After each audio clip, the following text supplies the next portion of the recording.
Hey there. Welcome back to the Concierge Weight Loss Podcast. I'm Kara Hackleman, your coach, guide, and real life example that you can lose weight in a way that fits your life, not the other way around. Today, we're talking about something that honestly changed the game for me and for so many of my clients. It's called mindful eating. And before you roll your eyes and picture someone chewing a single raisin for 5 minutes in total silence, yes, that is a real thing. Stick with me because this is not about being perfect or turning your meals into meditations.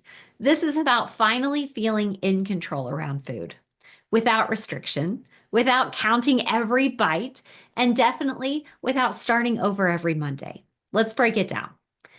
So, what is mindful eating? Mindful eating is simply the practice of paying attention without judgment to what you're eating, how you're eating, and how it makes you feel. That's it. No food scales, no tracking apps, no obsessing. It's about being present when you eat, not distracted, not emotional, and not checked out. No autopilot. Be aware of your hunger, your fullness, your cravings, and your habit. When you're mindful, food stops being the enemy or the escape. It just becomes food. So, why does it work? Because most of us aren't overeating because we don't know that carrots are healthier than cookies. We're eating for other reasons. We're overeating for other reasons. Stress and boredom, habits, and even reward and escape. Does this sound familiar?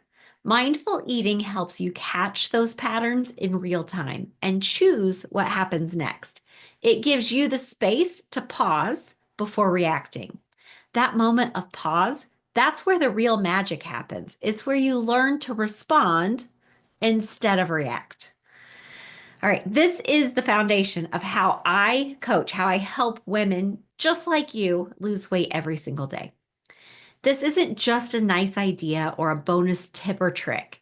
Mindful eating is the basis of how I teach weight loss because let's be real, if I handed you the perfect meal plan, but you still turn to food every night out of exhaustion, stress, or habit, how far would that meal plan get you?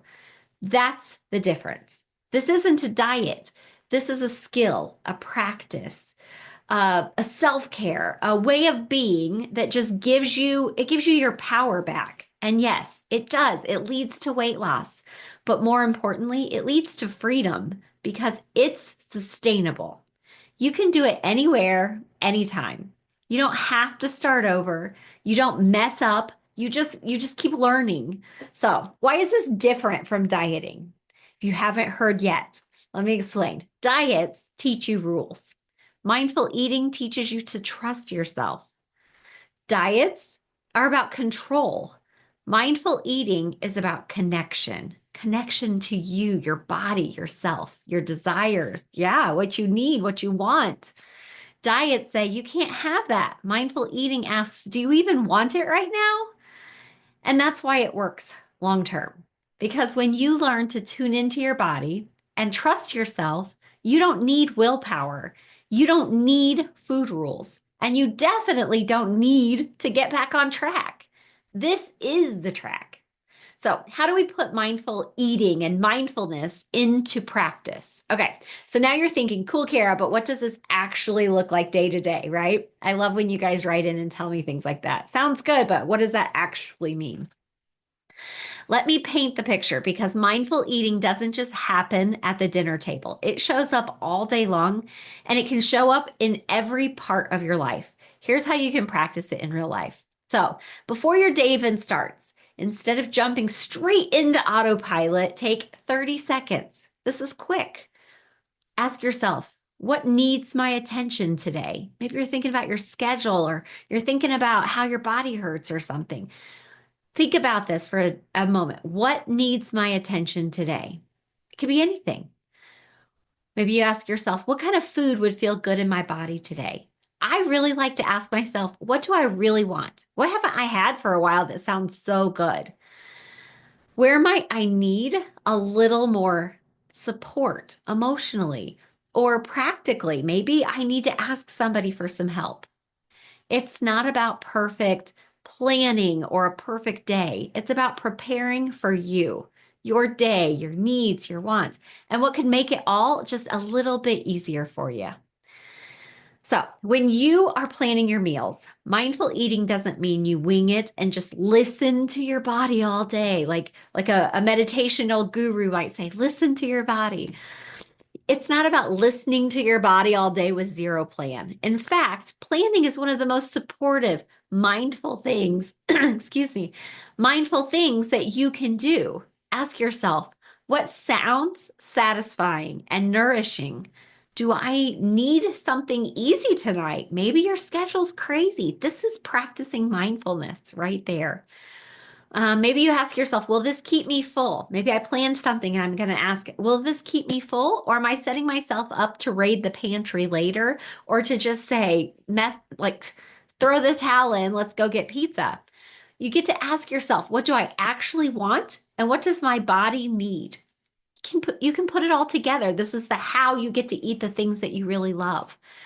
You're planning with intention, not punishment. This is not a supposed to kind of event. So, while you're eating, how you practice mindfulness. This is one of the things that everyone thinks about. And yes, it does help so much. But like I said, we can bring the mindfulness into so many areas. But in this one, you're just going to slow down a little bit. Put your fork down between bites. This is where you say, am I actually enjoying this? Am I starting to feel like I've had enough? Maybe before you even eat, you say, is this still exactly what I wanted? Is this still going to feel good in my body? Am I actually hungry right now? Is there something else I'm looking for in this food besides just being fed? You'd be shocked how often we keep eating just because it's in front of us, not because we even want it even anymore. So, what about when those late night urges sneak in? How would that look?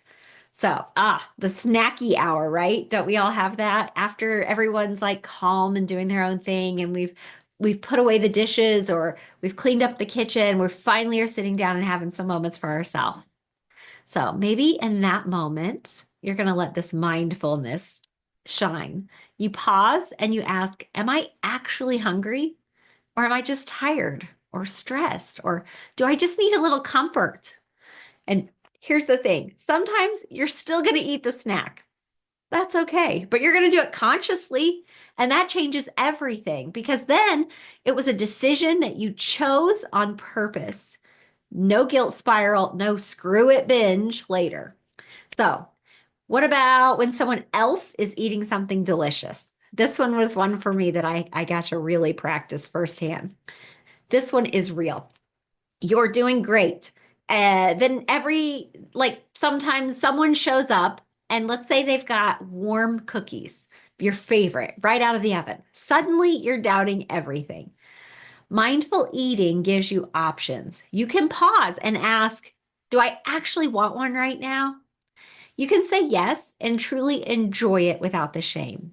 Or you can say no and feel proud of honoring what you need, not just reacting to your environment. This was one where I used to say, I'm just going to bring one home with me. Or, is there something I can do to change what my plan was and still have this? Most of the time, if it was that delicious, then it would still be delicious tomorrow. Very rarely is it something that's like right now is the only time it's going to be good. And then sometimes the more times I learned that I could be proud of the decisions that I made, a lot of times I'm like, I'm still going to be proud whether I have this cookie or not. Or I want to be really intentional with what I've been doing. And I'm going to feel so proud that I said no sometimes. It's not all the times because many times a hot out of the oven cookie is going straight in my mouth. But one, maybe it's just one. I'm like, I will feel good with one. I don't need the whole batch because I can have it again later. Maybe you're going to practice some mindfulness at other times. Anything that you do, workouts or hanging out with people, any of that, even mindfulness with your family. How many of you have thought we really all need to just put our phones down? Just be a little present, a little mindful in the moment. And if that word mindful feels a little too woo-woo for you, try replacing it with another word, maybe loving. Ask yourself, what would be the most loving thing I could do for myself right now? Does this feel loving? What would feel most loving to eat in this moment? Loving for my taste buds, loving for my body. What would be most loving? It's a compassionate way to take care of yourself. That tiny shift can unlock so much clarity and self trust because this work isn't about perfection, the perfect diet, the perfect plan, the perfect day, the perfect life. It's about practicing kindness towards yourself, even when food feels hard. That's the beauty of mindful eating. It puts you back in the driver's seat. You get to check in, make a choice, and feel good, whatever that choice is. Mindful just means that you are thinking, not going through life on autopilot, hoping for the best. So let's wrap up. If you've been stuck in the all or nothing cycle, if you've been bouncing from one plan to the next, hoping this time it sticks, maybe it's time to stop looking out there for the solution. Start looking inward at yourself. Mindful eating is where it all begins. And if you're ready to learn how to actually do this, not just read about it in a magazine, I've got you. So head to coachingkara.com/blog to get a deeper dive into all of the podcasts, all of those video blogs that I've created. You can check anything out, see what I have to say, see if it's a good fit for you. You can also be quick, be direct. Get exactly what you need. Sign up for the free webinar, Doctor Secrets, How to Lose Weight and Keep It Off, and learn how to apply this in real life. Or better yet, maybe you're like, I am ready right now. Book a free personalized solutions call. Let's talk about what this looks like specifically for you, how I can help. You are not broken and you do not need more willpower or motivation. You just need a better way, and this is it. I'll see you next time, friend.